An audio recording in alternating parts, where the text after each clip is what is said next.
Hello Taurus, and welcome back to the channel. I'm Jen with Bohemian Path Tarot, and today we're doing your July reading. I've got the Unfolding Path Tarot here. That's this one. And as always, these are general readings for a general Taurian audience.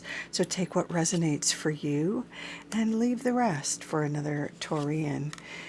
I always invite you to check out the videos for your major astrological placements, so your sun sign, your rising sign, and your moon sign, for the fullest picture or the most resonant picture. Sometimes one or more of them is more resonant. So if this one doesn't have a lot of info for you, and maybe one of the other ones will. Or sometimes, it's a what do they call it? A pastiche. Put them all together and you get a nice combo platter.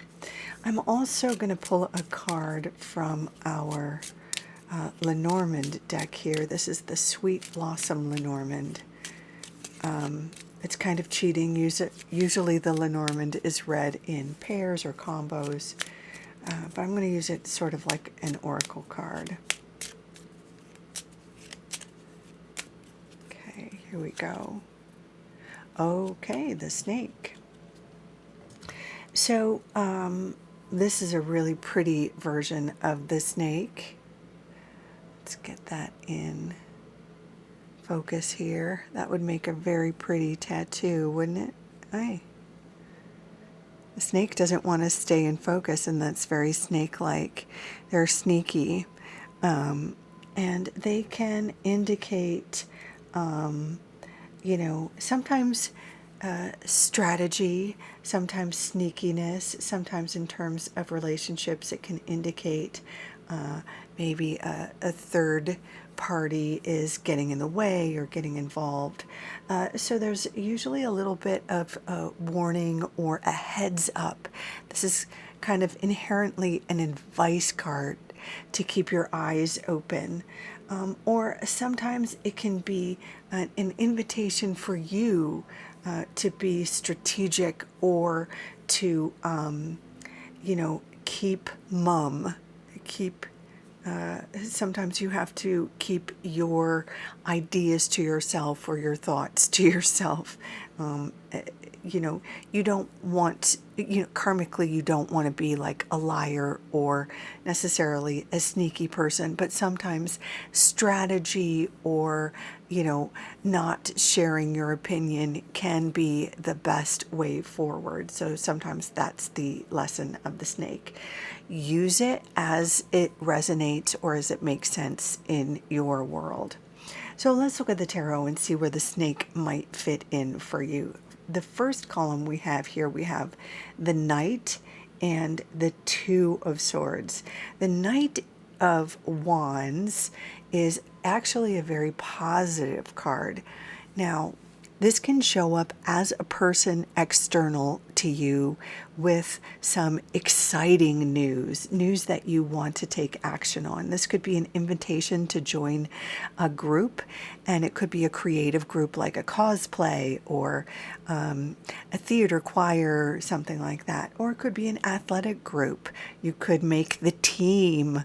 You could be invited to join a marathon training team, or a soccer club, or I don't know, I guess a belly dance group or something like that.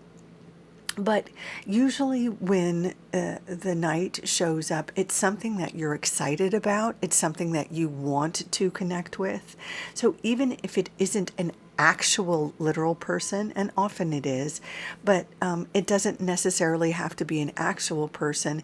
It can sort of be that spirit of wanting to be involved, being excited to move forward with energy, with this sort of new adventure, with whatever this might be in your world, whether it's your belly dance group or the the play or whatever it is.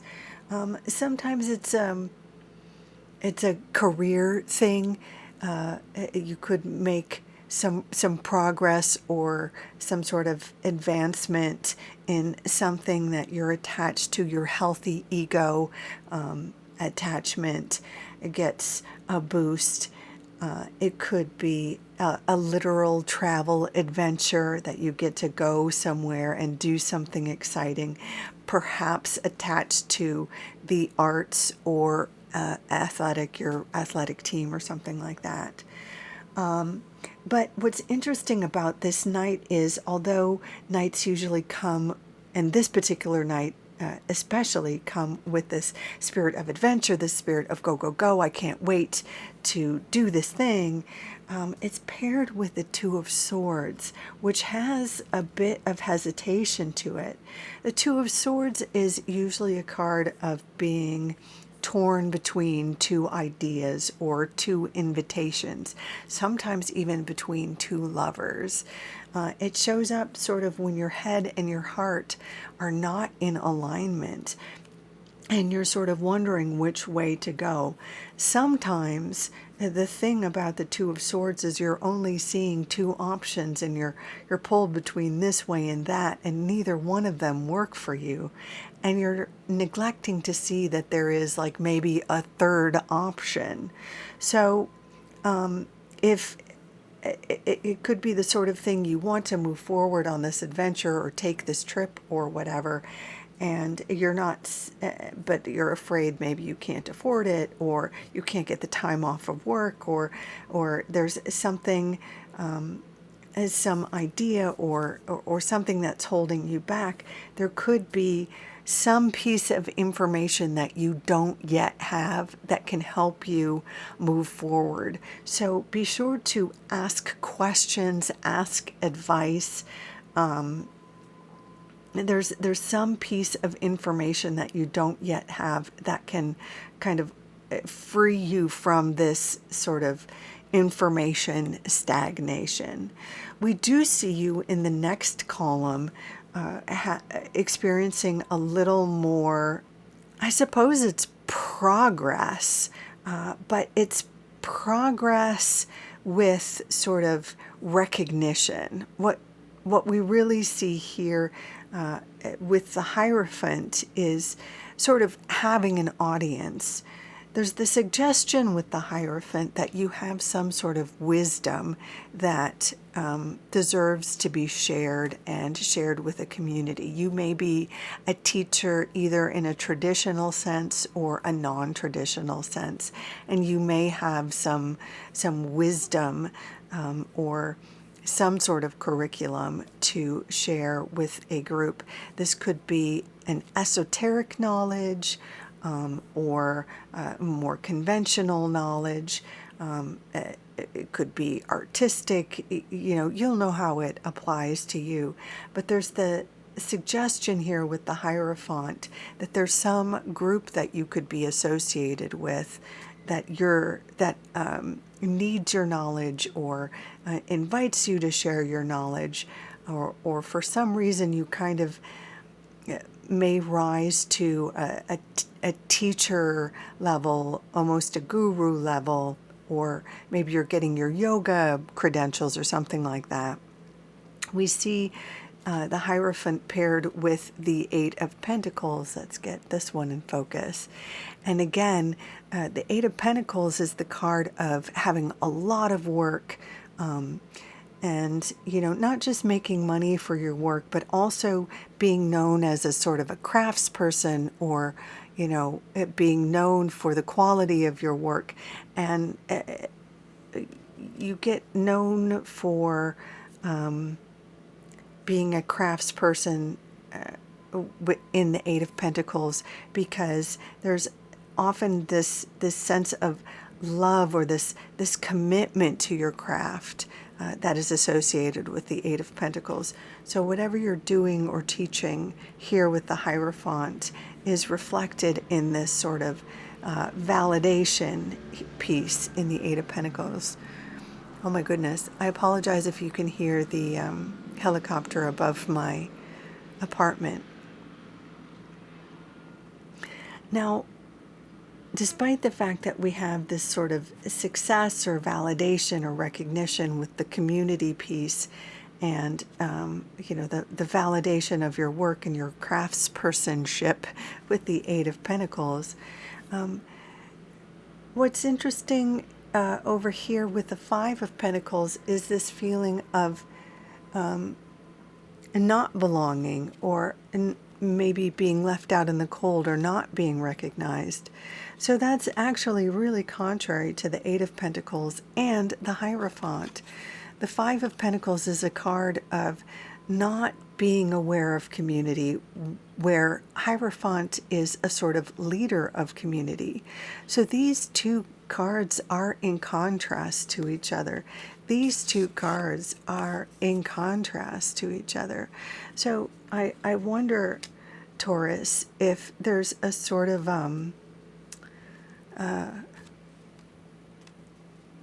maybe a sort of a fake it till you make it piece going on in your life, or there's kind of a, not that you're not an authentic person, but it kind of seems that these two lives are not the same.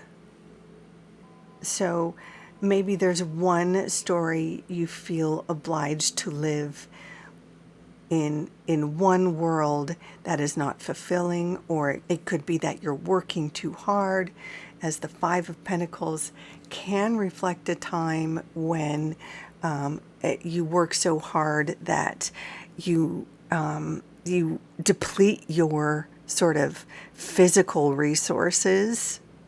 That can be the story of the Five of Pentacles. So it could be different for different Taurians too.